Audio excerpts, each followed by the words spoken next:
So, welcome to another episode of Tolkien with Friends. Today, we are joined by our friend Sarah, who you may know as SEHolmes25 on TikTok. Hi, Sarah. Thank you for joining us. Thank you so much for having me.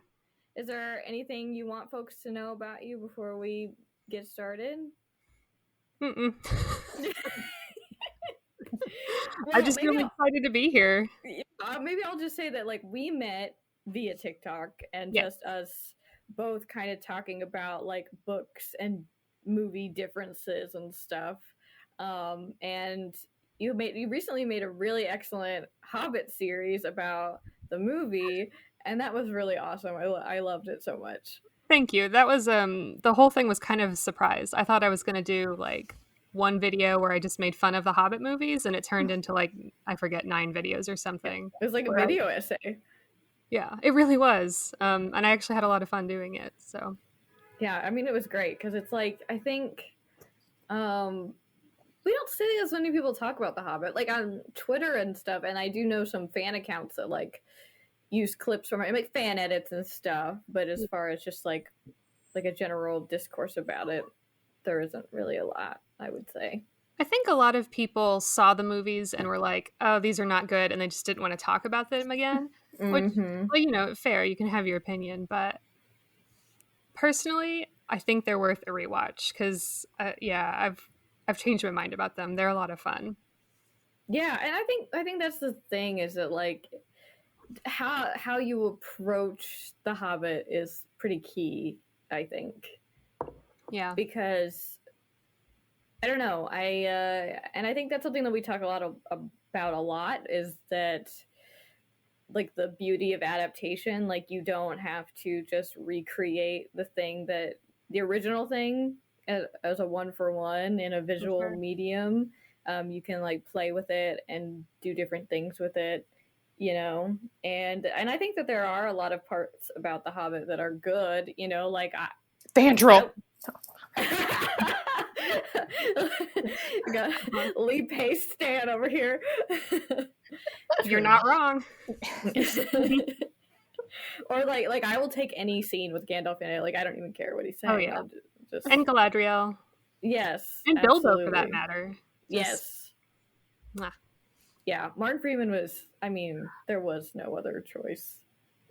I don't want to talk about how perfect that man is either. Because he's so good and everything he does. That's so true. Martin Freeman really that man can act. Yeah, and it's very subtle. It doesn't feel like he's doing a lot, but for some reason he's conveying so much. Totally. He's good. Yeah. So good.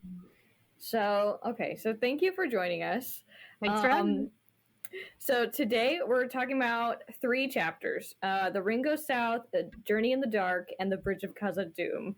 And this is equivalent to an hour and 43 minutes into extended edition of Fellowship and ending at 2 hours and 28 minutes. And I think that this is the longest chunk of movie we have ever discussed at once. So, but before we jump into our chapters this week, we wanted to dive into another love that we all share. So, Sarah, in our first episode, we talked about the role of adaptations in fandom and just ended up talking about a few of the fandoms that we also love and participate in. So word on the street is that all 3 of us are Miyazaki/Studio Ghibli fans. Yes. And for listeners who, I mean, obviously this is a Lord of the Rings fandom type of thing. You don't have to know what that is, but that means movies like My Neighbor Totoro, Spirited Away, Howl's Moving Castle, so on and so forth. So we were curious, do you have a favorite Miyazaki movie, and what do you love about Studio Ghibli films? All right, so it is definitely very hard to pick a favorite because so many of them are so good. But if I have to, Princess Mononoke is my favorite for sure. It was the first one I ever saw a long, long time ago. And I mean, I love it for the same reason that you love any Miyazaki movie. The artwork is gorgeous. The stories are heartwarming and sweeping. But anytime a movie is one of my favorite movies, it almost always also has one of my favorite soundtracks. And the music in Princess Mononoke is just absolutely incredible. Like, not to sound like a total nerd, but my first dance at our wedding was to the song Ashitaka the Song. Oh, that's awesome. Yeah, Lovely. it's the one at the end that plays when they're in the field of grass. So Mm-hmm. yeah, so we danced to that one at our wedding. Oh, that's beautiful. That's I know. amazing. I feel like I didn't make my wedding nerdy enough, truthfully. Like, we put some of it in the vows. I mean, ours was like space themed, but it's like a different kind of nerdy, I guess. But Yeah, I feel like it was good. It was nerdy enough. thanks. That's really beautiful. Yeah, I think that I don't know. I don't like the stories are so dynamic, and I love that they have, I mean, like, obviously the animation is beautiful, the music is amazing, like, it hits every time, you know. But also just like, I love that they're constantly centering there's young women a lot of the time. I love that they're exploring different sides of humanity, and that there's never really like a bad guy per se. That there's like just so much to them, and they're so beautifully presented. Anna, do you have a favorite? Howl's Moving Castle is probably my favorite, with Princess Mononoke as like a very, very like close like, second. right Like it's so close. There's just something about Howl's Moving Castle though is so whimsical and is so delightful, and I love the chemistry between like all of the the characters. Kelsifer's great, Sophie's great, Hal is amazing, and I love Christian Bale's dub for the American version. It's just it's so lovely, and I don't know, it hits different for me. Yeah, I think it's so hard to pick a favorite. It's like, because like as a kid, I think the very first movie that I ever saw from Miyazaki was My Neighbor Totoro, and would just watch that like on repeat. And being the Fox English dub, which is now like nowhere to be found. Well, my friend did find it like somewhere on the depths of the internet, but like you can't buy it anymore because Disney bought them, and then they redubbed it with Dakota Fanning and her sister. And it's like, you picked, like, they're fine, but they're also like the whitest sounding little girls ever. So it just doesn't seem to fit. But I do love that one. I do love Howl's Moving Castle. I feel like Howl's Moving Castle is one that I'll just put on, just be like, you know. But I don't know. I feel like sometimes I just go through phase and I'm like, we're watching all of them this weekend, you know? Oh, Josh. He's into it. Well, sometimes I'll be like watching it and then I'll turn it off, and he's like, why'd you turn it off? And I'm like, oh, okay. Oh. I thought you were over it, but guess not. Apparently not. Yeah. So, if you are a fan of Studio Ghibli and Lord of the Rings, let us know. Give us a shout out on, TikTok, Instagram, Twitter, wherever, because we would love to know how many of us overlap into those worlds. Probably a lot would be my guess. Probably. Well, and then there's like some parts of the Tolkien fandom that are icky that probably don't, but we won't. We don't appreciate fantasy or whimsy, so we just or like the centering of women. Oh, right. I forgot. But we won't talk about them today because this is all about what we want to talk about. So with that wonderful digression, we'll get back to our regularly scheduled programming. So the last time we saw Frodo, just as a reminder to everybody, he had just volunteered to take the ring to Mordor at the Council of Elrond, and now they are picking who gets to go to Mordor and gets to go. I say that like it's like a fun prize that they won, but who Road trip.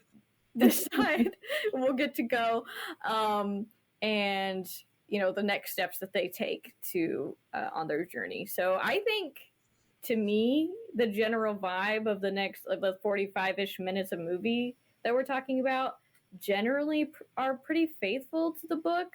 But I want to call out a few points today, and those are how Merry and Pippin were able to join the Fellowship, the differences between the book and the movie, the different treatments of like the lead up to the Mines of Moria, our first appearance of Gollum in the movie, and of course the Balrog.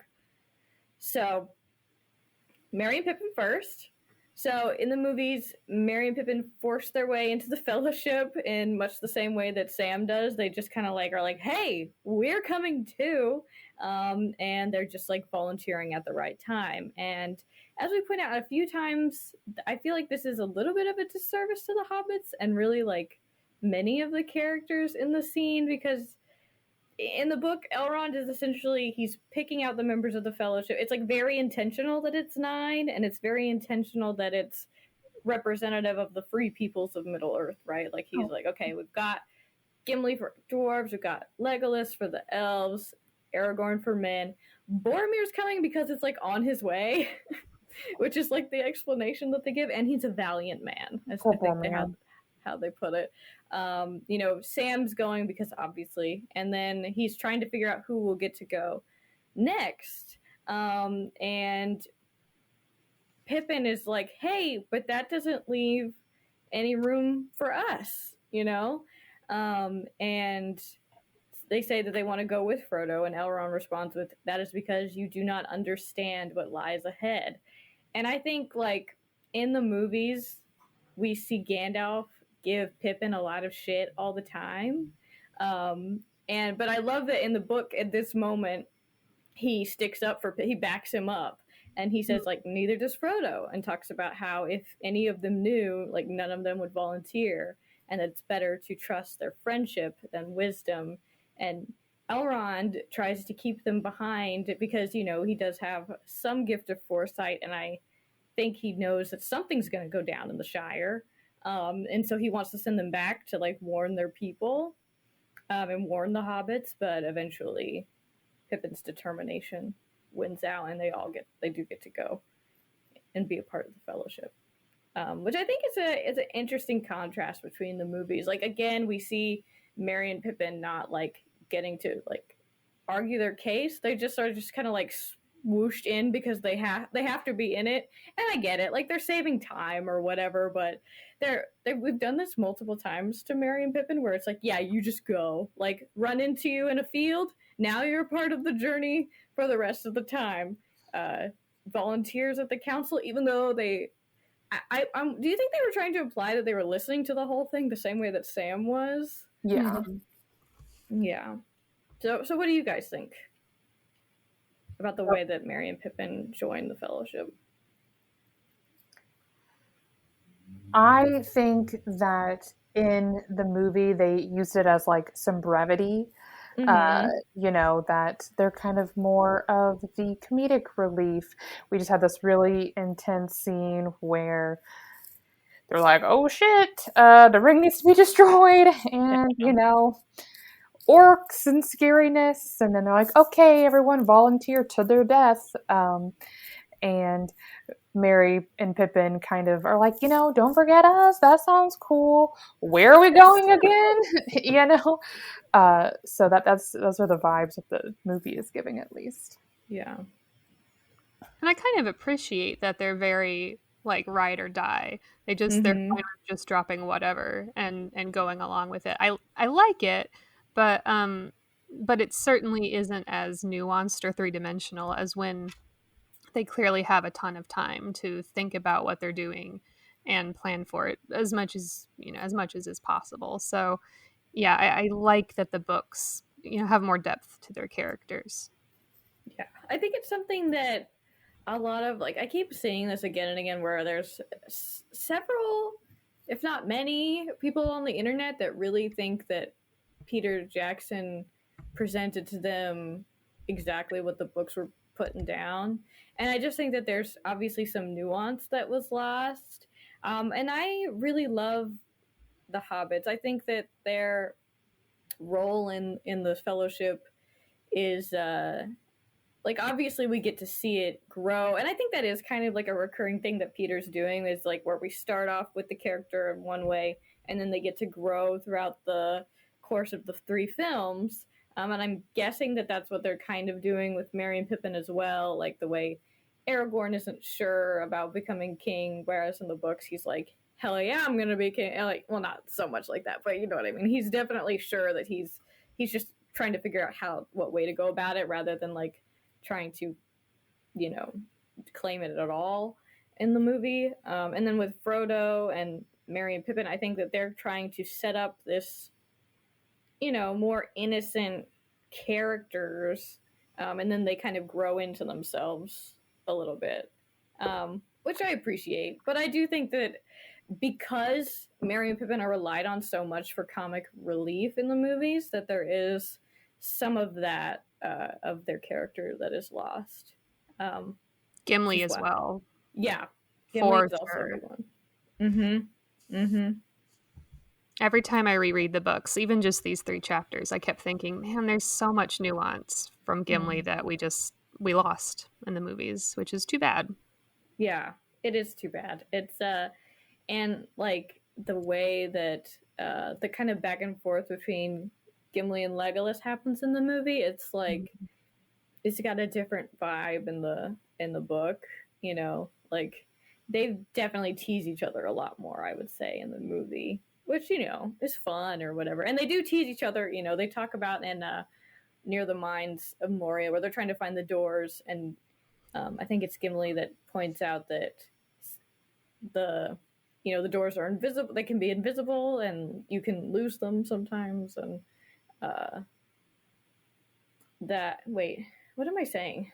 There's a part, like right at that part, there's too much book. It all blends together, you guys. I just read it like yesterday. Oh no! It's at that part where Gandalf says that the gates were made when the dwarves and elves were still friends, and how that was a long time ago. And then Gimli says something about, well, it's not the dwarves who ended that friendship, and then Legolas says, well, I didn't hear that it was the elves that ended it. So yes, exactly. And then Gandalf is like, I've heard both. Yeah, Gandalf is like, would you please? Yes. Would you please stop? Yeah, we're in a situation here. So I think that leads us to like the build up to Moria. So this is something that I totally forgot until like yesterday, is that Gandalf acts like going through the Gap of Rohan was the plan the whole time, and then they have to divert to a plan B with the pass of the Redhorn Gate, the pass of Caradhras, to go over the Misty Mountains, because they believe the birds to be spies of Sauron's. Saruman's? They think it's Saruman's. They do a lot of Saruman stuff in this part. And so, like, if you're imagining the map, the Misty Mountains bisects Middle-earth by north and south. And the Gap of Rohan is essentially where the mountains stop and leave a gap between the Misty Mountains and the White Mountains. This is the way that Boromir came. And so in the movies, they act like that is the way that they were planning to go. They're going down the Misty Mountains and they're going to cut through there. But then because of the birds, they switch to going over the mountains. But in the book, like, we talk at length about how Saruman is a traitor, and there's no way that we can go past Isengard now. And so it was never considered an option. And so, like, there are several differences about this part of the book, but the big one for me is how they decide to go through the mines of Moria. So in the movies, they like really play into Gandalf being afraid to go through the mines, and like they have the whole Christopher Lee kind of narrating as Saruman being like, you know, saying the dwarves dug too greedily and too deep, and you know, you fear what you may find, kind of thing. But in the books, he is very much like arguing with Aragorn kind of behind the scenes the whole time about whether or not they should go over the mountains, and Aragorn is like, we're trying the mountains first, Gandalf. And, you know, he's criticizing him and asks Aragorn, like, what do you think of your course now? Like, this isn't really working out, is it? And he's like, no, we are trying this because I don't like it. And after the path over the mountain fails, Gandalf finally reveals to the rest of the Fellowship his idea to go through the mines, and says that he's already passed through it once many years ago coming from the east, so different door.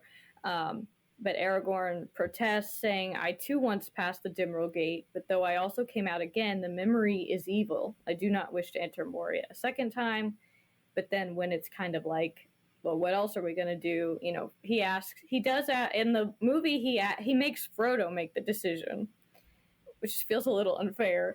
But in the book, he's like, he asks for his opinion, and he's like, well, if we turn back, that's a defeat, right? And he's like, yeah, if we go back to Rivendell now, there's no way that we could set out again. And so Frodo's like, all right, well, we got to keep going. And so that leads them to the mines, and Aragorn adds, it's not of the ring nor of us others that I'm thinking of now, but of you, Gandalf. And I say to you, if you pass the doors of Moria, beware. And now I really don't think so. Like, we know that there's a Balrog, because we've watched the movies and read the books about, you know, who we are now. But at this point, I don't think Aragorn or Gandalf do know about the Balrog per se.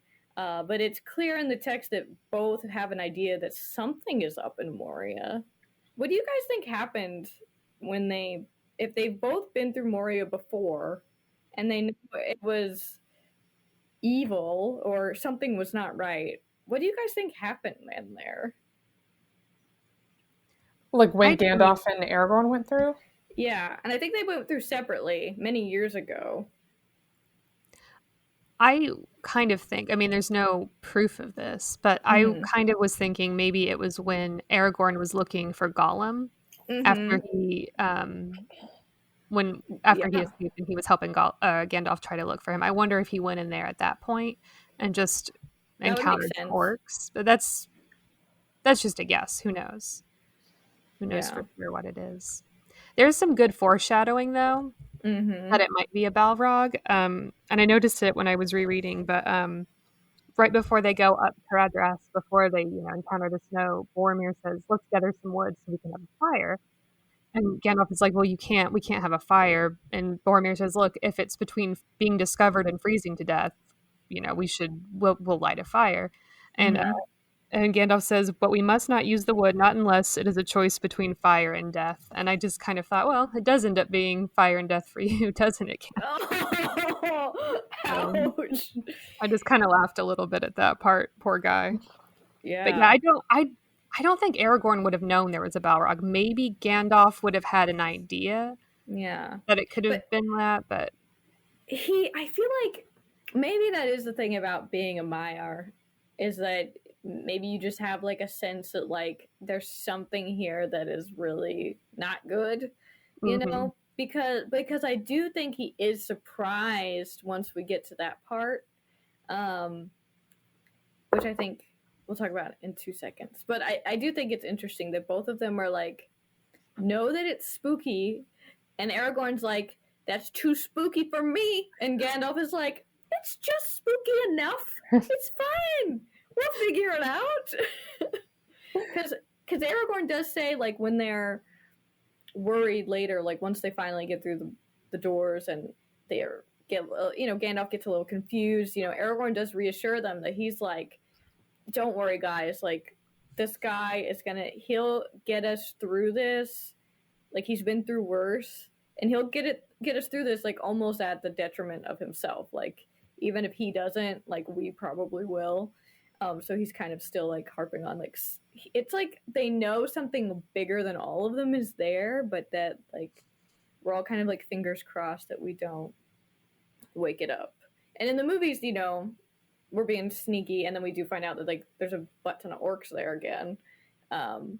but earlier in the book, Gandalf still thinks that there shouldn't be that many, right? Because they got rid of so many orcs through the Battle of the Five Armies at the end of The Hobbit, and they've been kind of cleared out. But now, obviously, evil things have been creeping back into Misty Mountains and in other places. There's like a couple other changes that happen in this part that I didn't know if you guys wanted to talk about, but there's like the crazy weather on the mountain and how the movies portray that as Saruman's work. And then also there is a wolf attack that happens before they get to the mines. I love the wolf attack. You want to talk about wolf attack? I love it. It's just such a great scene. It would have been cool to see it in the movie. I agree. And you know what makes me laugh? Josh doesn't believe me, but I'm like, sometimes I think Peter was sad that he missed out on showing those wolves in Holland, or like,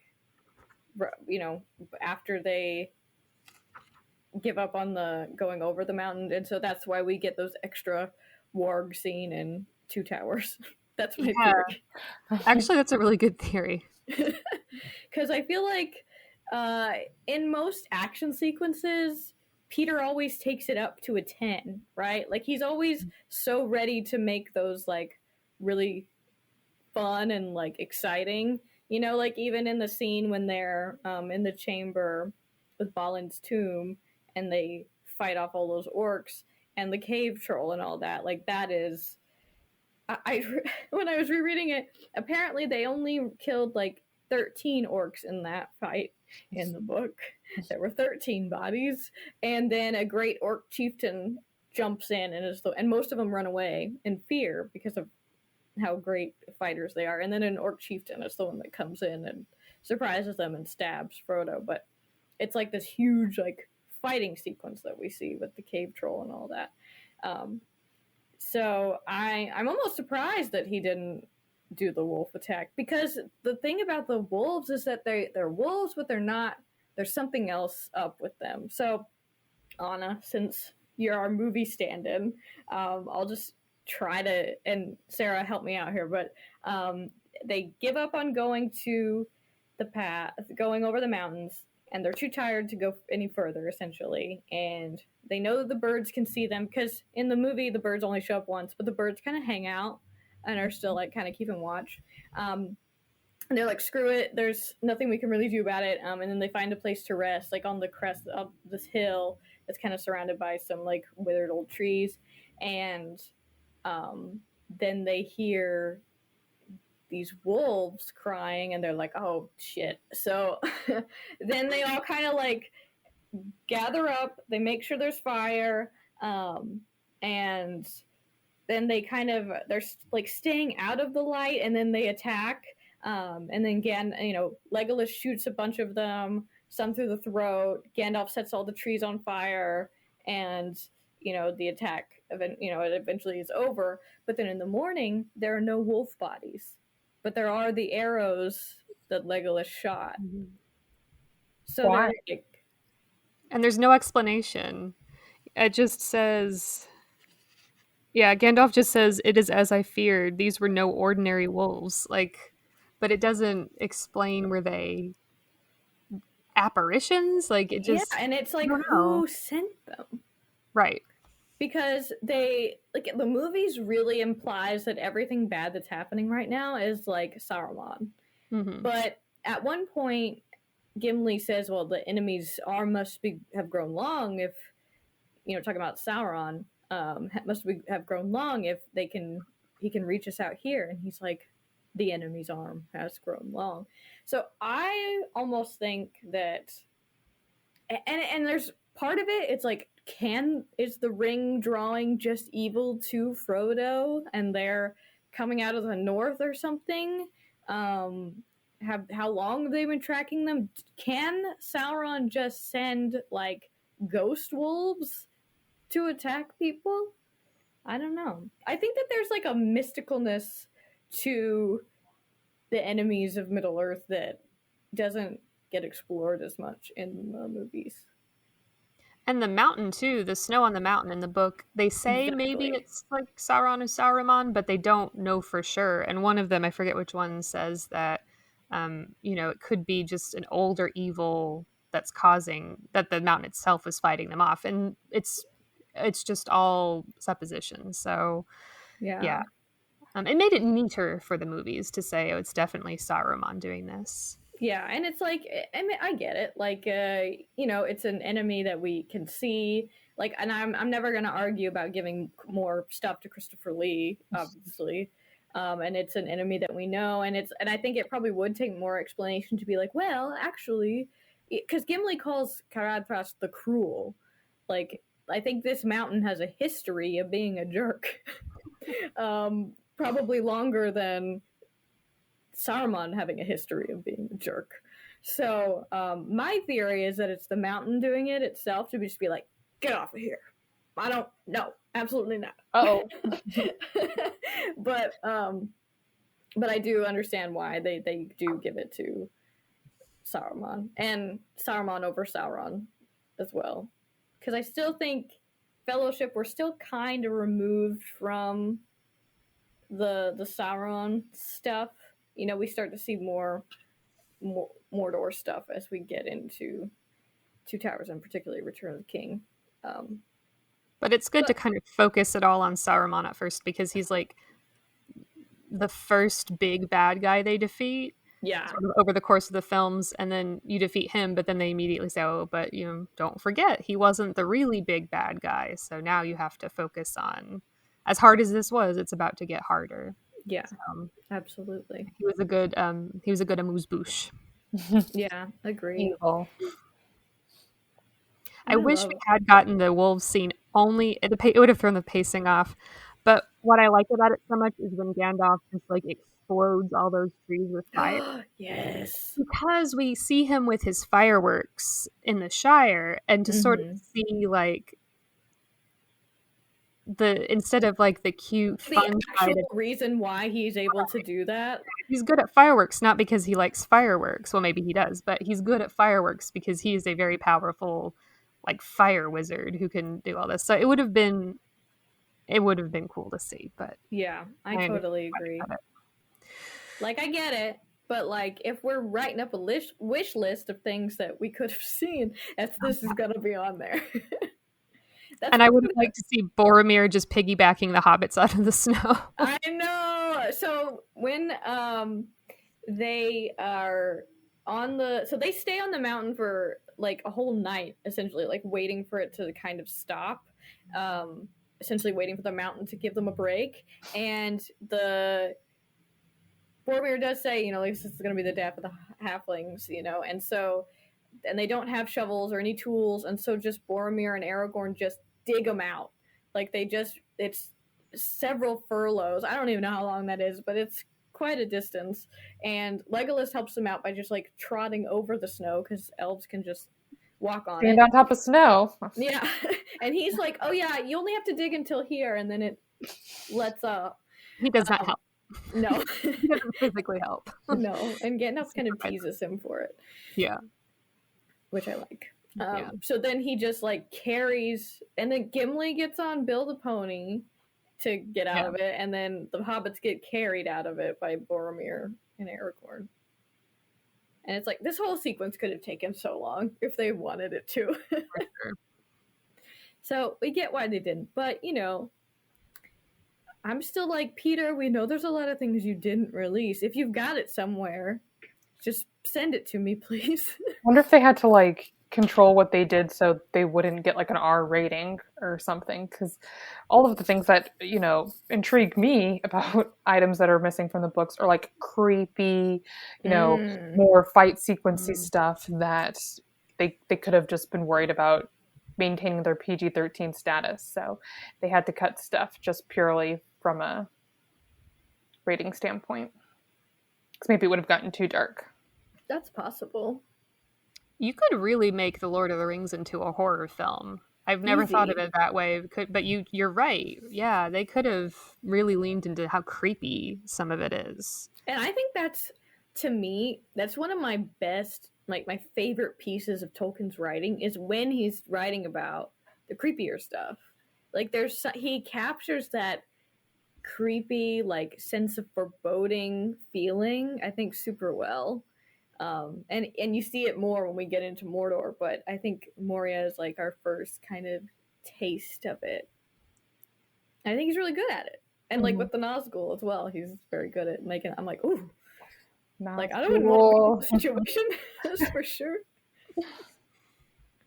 So okay, so they finally get into Moria, and then there's other stuff that happens, but like the whole Watcher in the Water thing, the Watcher tearing the doors down behind them, and then they go up these stairs. That's pretty much right.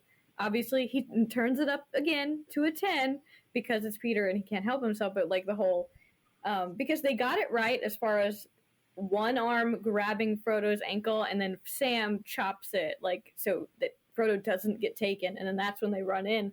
But it being Peter, he like has all the arms come out and like grabs him, and he's dangling upside down, and it becomes like a whole like gotta save Frodo thing. And I do think it's important to show like these evil things trying to go for Frodo. I think that is an interesting aspect of it, that he's not really doing anything, but it senses that he's there, and it doesn't go for any other member of the Fellowship. But they made it's a bigger deal than it was, which also makes me think like maybe we did have time for wolves. If Peter had time to do that, maybe we did have time for wolves. So we get into Moria. I think that the way that they present Moria is beautiful. Like Gandalf with his, the staff with the light.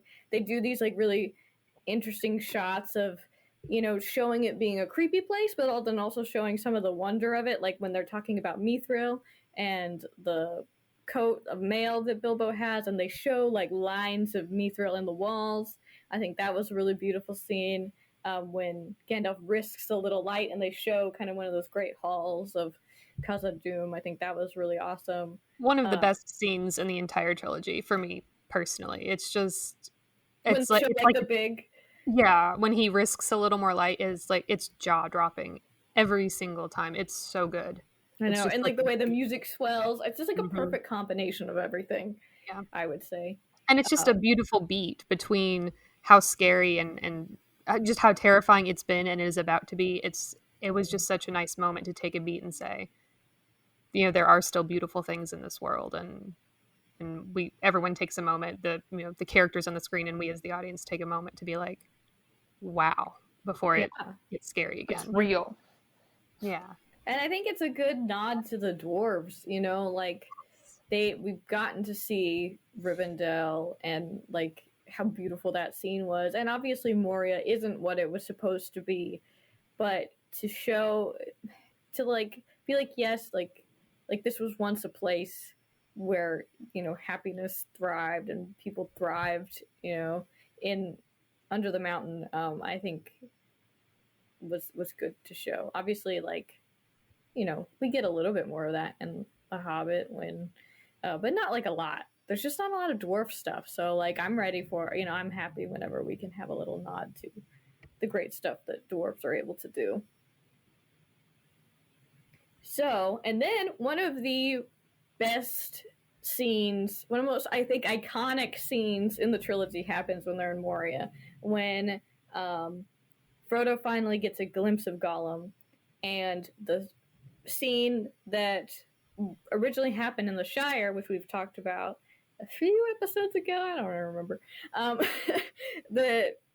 where Gandalf is explaining Gollum to Frodo and explaining the importance of Bilbo's pity and, consoling Frodo a little bit. That gets moved into Moria, which I think was a beautiful choice as far as like the emotional kind of roller coaster that this has been. You finally starting to see more of, and then that's kind of back again to like the growth and the change of the Hobbit's character. That happens first thing in the book, essentially, and then now we're not getting it until Frodo is like movie Frodo is grappling with the choice that he's made to take the ring, and he's it's been hard.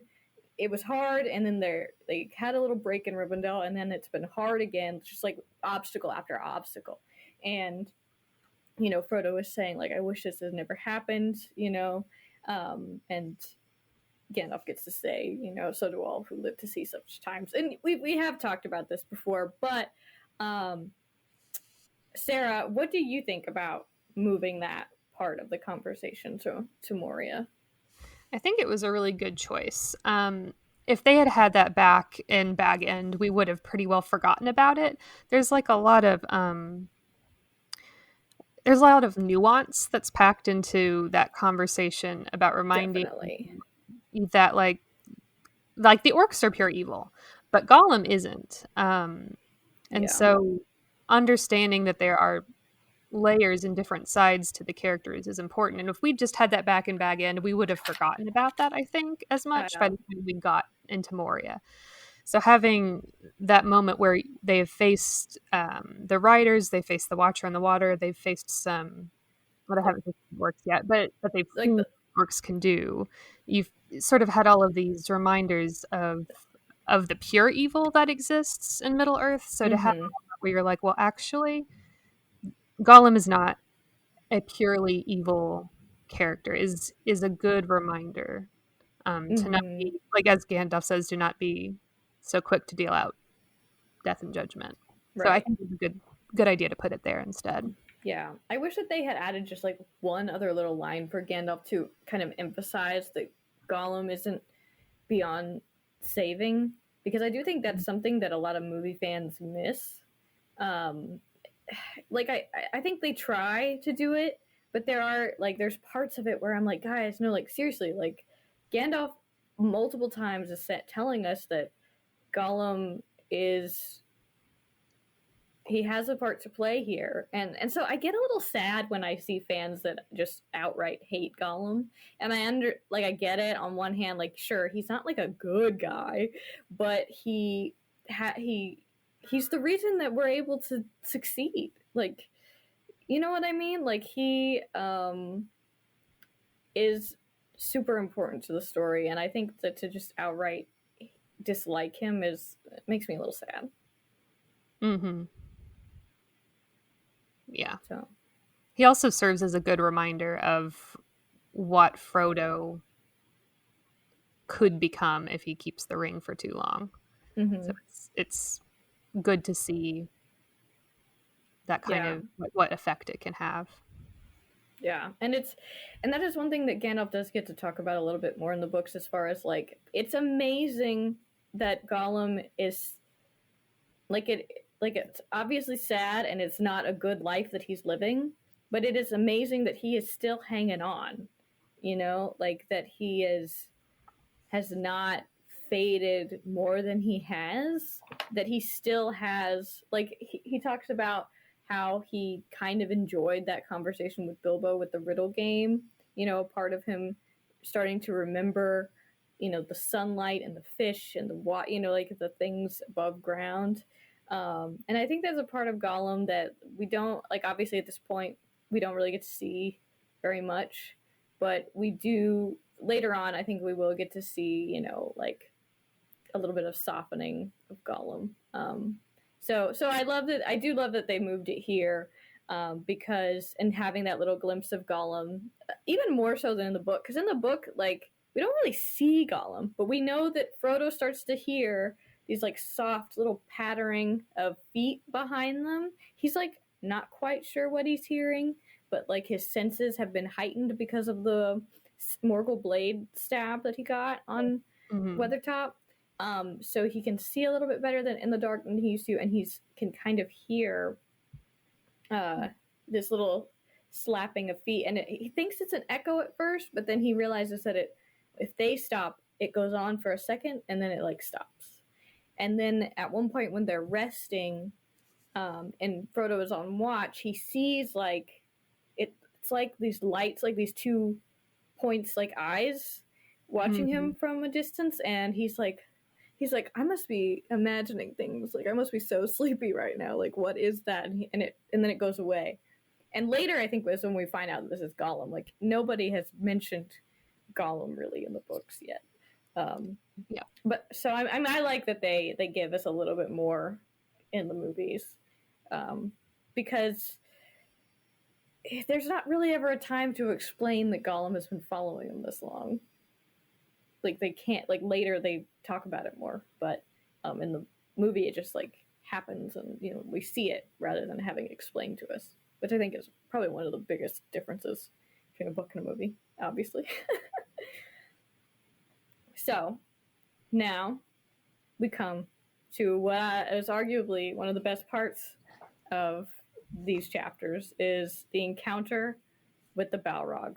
We've seen a bunch of different versions of evil. I don't think we've ever seen a version of evil that is this ancient in so far. So we know that we've talked about Peter Jackson like dialing everything up to a 10, but I think when we have Gandalf and the Balrog facing off on the bridge, that feels pretty spot on to me. I don't think there's any exaggeration. We get it just kind of as it's described, and I think that it's beautiful. And I don't know what about you two, but I love the design of the Balrog in the movies. Even if they're like technically not supposed to have wings, I think it like I love. They look awesome. They look so good. Like the way that like the flames kind of erupt out of him and like go in and out. And they do have the part where it's just kind of like darkness all around him, which I think is really cool. But like, he looks so good. So cool. It's so fascinating. Like everything about it is interesting and captivating. So, just the sheer size as well they describe him, the Balrog, as being, very big, but if I just read the book and don't think about the movies, I don't imagine the Balrog being as big as it was in the movie, and I like it a lot. Yeah, actually. I think you're right. I think that they give these acting like it's not a man, but man-ish in like its form, and that kind of makes it man-shaped. Yeah, and like he's could be smaller, but I think like he should be big. He should be a big old guy. Big old monster. Yeah. And I've seen different illustrations of it. Like there was one version I had that I think it's my green leather versions that are at my mom's house, but I think that has a really strange illustration in it of a Balrog, and it looks just like a weird looking dude, and I was always like, oh, like no, that's not it or cool. Like no hate to that illustrator, but it's definitely not my vision of the Balrog, and maybe that's Peter's fault, or John Howe's fault, maybe. They just need to be primordial, I think. You need to feel that you're like Gandalf says in the movies, this foe is beyond any of you, and you just need to know that the instant you see it. So yes, the movie's got that very good, I think. Absolutely. And that is one thing also about the Balrog is that so when they leave the chamber where they had the fight with the orcs, Gandalf is like, you guys go, because they hear something coming. So like he tries, there's a door that they exit out of, and it can't lock. So he tries to do like a locking spell onto it, like a shutting spell, I think he calls it. And then it doesn't say this, but I'm pretty sure it's the Balrog casts a counter spell, which causes Gandalf to counter that, and then it causes the whole chamber to collapse, which unfortunately for Balin and his tomb, sad. But he's so drained by that encounter that by the time he sees the Balrog, he's like, go. He's like, there's nothing more we can do. But he's super tired. So I'm wondering, like, obviously there wasn't really a different direction they could go, but I'm wondering if, like, he hadn't have had to cast that spell, would Gandalf had still been tripped up by the Balrog in the end? Was that inevitable? I don't know. I mean, it ended up being a very good thing. Yes. But and that's one thing about Lord of the Rings is like everything bad that happens ends up kind of working out. and this is definitely one of them. Yeah. But just for, I don't know, for fun's sake, do you think that, and it's interesting because I've never really thought about the Balrogs being magical per se. You know, they're like a fiery demon, right? But you know, they are technically the same type of being. So I guess and I almost feel like spell might be like, for lack of a better word here, because of the way magic seems to work in Middle Earth is a little different than, you know, like than Harry Potter or something. But yeah, I think it's interesting to think about how, like, so he was super worn out by that point, like drained, I would say, by that encounter. And so then it's like he's still able to defeat the Balrog insofar as like keeping him away from the Fellowship and keeping him from escaping. But it makes me wonder, like, maybe he could have moved a little faster off the bridge after that. Oh, if he hadn't been so tired. I don't know. I wonder if he had been present for the rest of that movie, if the ring would have been able to tempt Boromir.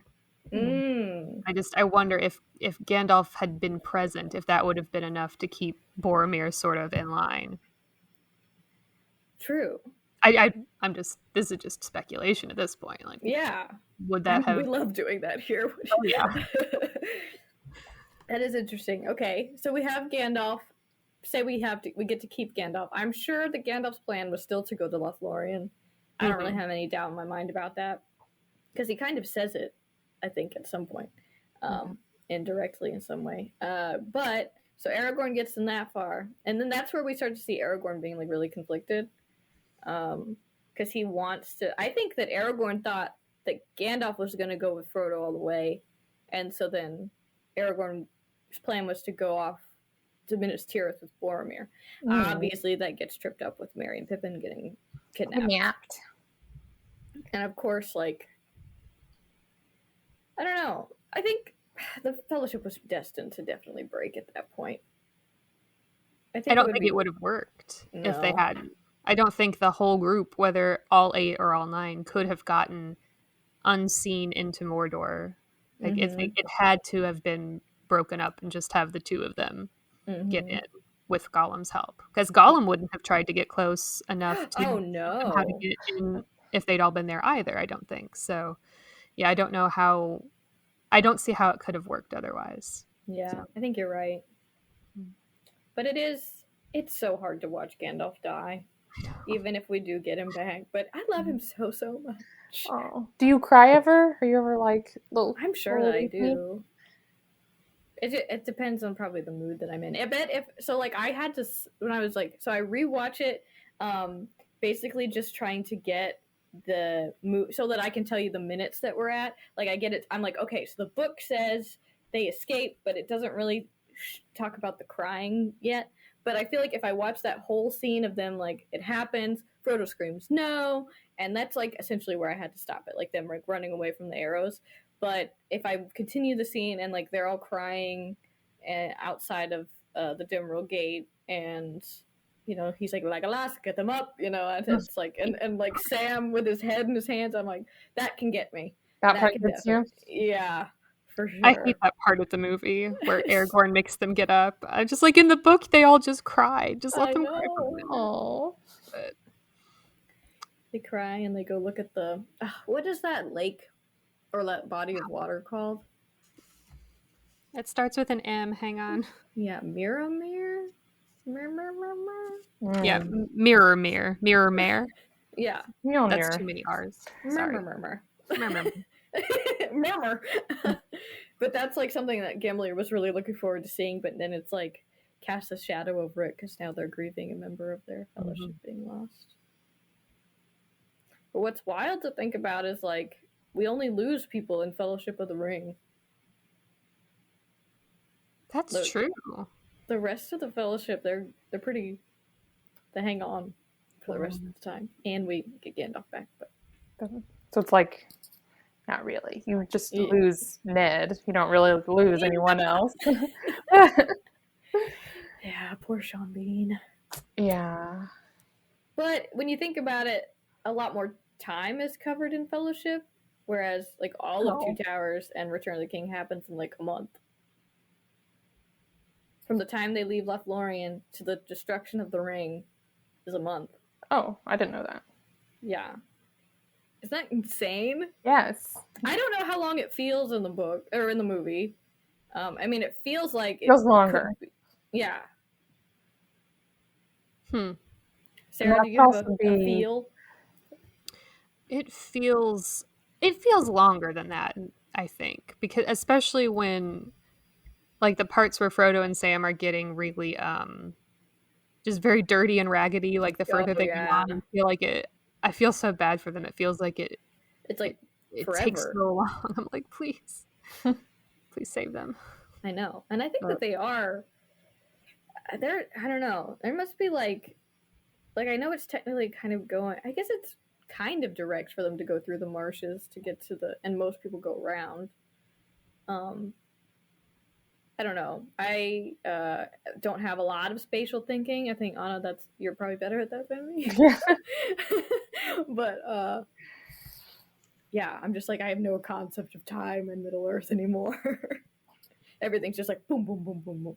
Because like if you go and flip through the appendices and like the timeline in the back, it doesn't list like every little thing that happens because I was trying to like look that up when I was figuring out like how we would lay out our episodes. Like once we get through the Two Towers and Return of the King, I'm trying, for movie watchers' sake, I'm trying to line it up as much as possible without intercutting chapters, but lining it more up with like how the movie is presenting it.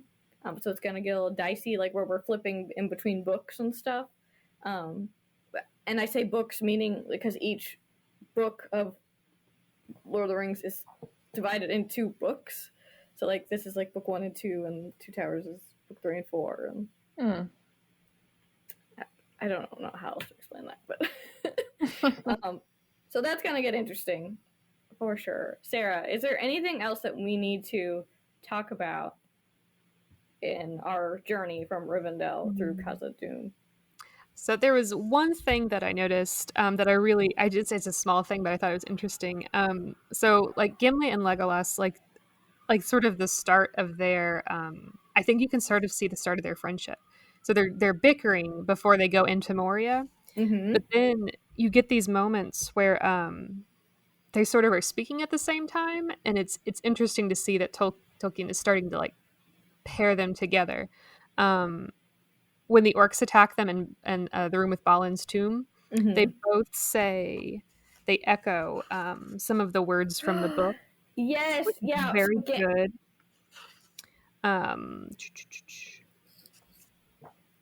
And I'm very sorry that I didn't have it open to the page. You mean the book that Gandalf is reading from when he said, "We cannot get out. Like they are coming. We cannot get out." So Gandalf is reading that book, and then they hear the orcs actually coming, and Legolas says they are coming, and Gimli says we cannot get out. And so they echo it, and then later when the Balrog shows up, Legolas says a Balrog has come, and Gimli just says Durin's Bane. So I like that you start to see these moments where the two of them are like just being paired together. Yeah, and they're having like the same emotional reaction. Yeah, and you start to see that they are like syncing up. So this is like just the very starts of the foundation of their friendship, and I really like seeing that because their friendship is like one of my favorite things about the books. Yeah, you're definitely going to have to come back on when we get into Two Towers and seeing more Gimli and Legolas together, because once I think it makes sense. Like they're going through something really crazy together. They start to I mean, they're not like the same age, but when you think about it, like Aragorn and Boromir are kind of paired up in a way, and like the hobbits all have their hobbit friend with them. So, and it's probably hard to relate to a wizard like Gandalf. So like I could see how they would kind of like gravitate toward each other. Even with all the history of animosity that might be there between their races. And I think it's a key point of Tolkien's that like you can unlearn to, your family or historical dislike of another type of people. And I think that's an important point too. Mm-hmm. I think that he points out that they're like bickering early on, but then they start to, have these common experiences. They're getting to know each other, and we see throughout the course of the story like how they support and defend each other. Then they're having these friendly competitions Yes. about who can kill the most orcs, and then they're planning vacations together for after, when it's all over. Like, we're gonna go explore Fangorn and the Glittering Caves together if we make it alive through this. So yeah, the turnaround, especially for like Legolas, who's immortal, the turnaround from "I hate you" to being like, "We're best buds, we're going on a road trip," is like, for him, just very quick, which is very fun to watch. Yeah, so we're definitely gonna have to get you back here for some of that, because that'll be really fun to talk about. Because I think, like, Gandalf is obviously important for the role that he has, like, to move these events the way that they're kind of supposed to be moved. Aragorn's obviously important for, like, him kind of reuniting the men of Middle Earth.